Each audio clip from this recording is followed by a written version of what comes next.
Heidi Larsen at +7. I promised to give you 5 tips on how you could get through Chinese New Year with a bit of damage control to avoid these scenarios with delayed goods and delayed samples. So here's my 5 tips to you.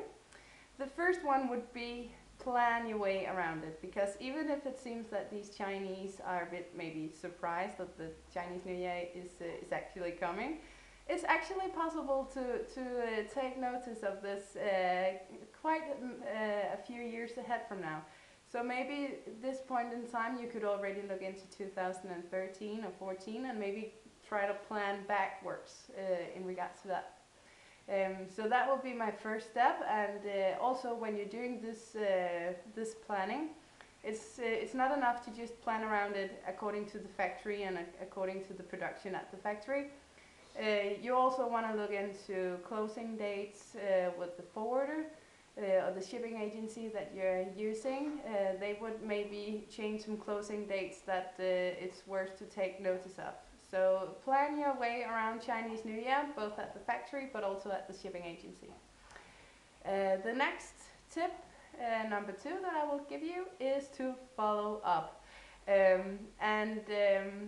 As I've spoken about so many times before, we're quite happy to just send a lot of emails out and just sit back and wait for the follow-ups on the emails that we send. And if we don't receive a reply within maybe 10-15 minutes, we will just send a new email with the subject of resend.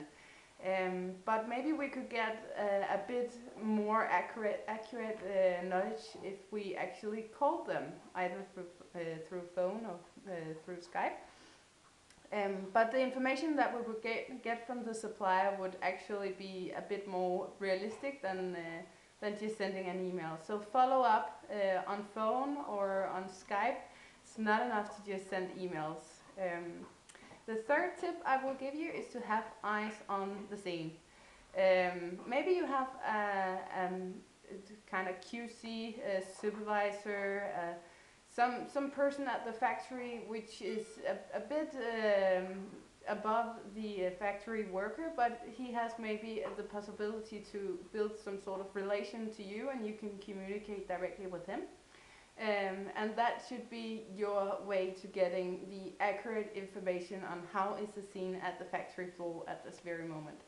If you have his or her eyes at the scene, then you can kind of combine these information with the information you would get through the top management that you might normally would communicate with, and that will give you a much better idea on the actual situation at the factory at this moment.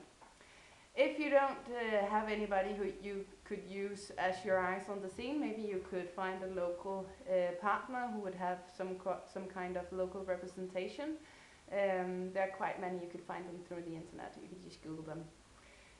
The fourth tip I will give you is to try to split your production. When we look at the production, we have a tendency to look at when is the time, the absolute latest time that we need to have the goods at our warehouse or at the shelves in the Danish stores.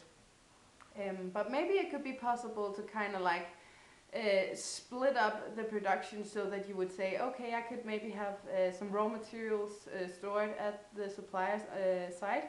Maybe he could pay the amount that he's going to pay to have this stored at his warehouse, but maybe you could pay some kind of small deposit to have him do so, and then you could kind of calculate how many or what's the amount of raw material that you would need to produce this amount of goods that you would need in the final end. That will give you a lot more flexibility in your pipeline, and that will give you a lot more flexibility around New Year, because if you could kind of predict when you would need this raw material, it's much better to have it bought already at the supplier side, and then you can just kind of use up when you place the actual order at the supplier side. Yeah, the fifth advice I would give you is it's kind of connected to the first advice actually, to plan around it. But what I mean by plan around it is also after the Chinese New Year. Because even if you might know this already, then the workers will start to come back like maybe week 5, 6.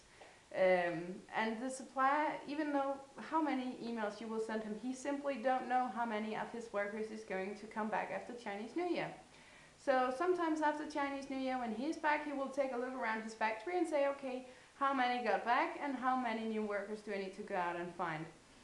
So he actually don't know what to reply you when you ask him when he will be fully up and running after Chinese New Year again.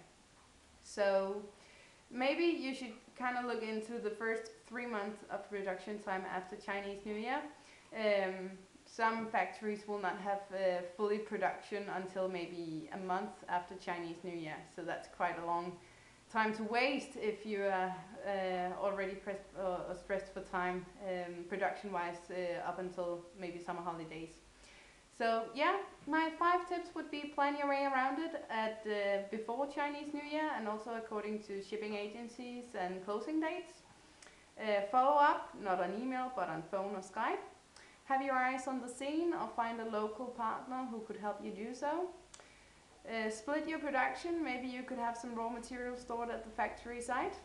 And follow up after Chinese New Year and plan after Chinese New Year when you need the next few shipments to avoid losing as much in an entire month of production time.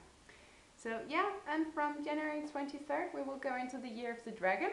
That will be very interesting. We have a new government taking place, so that's going to be quite interesting to follow.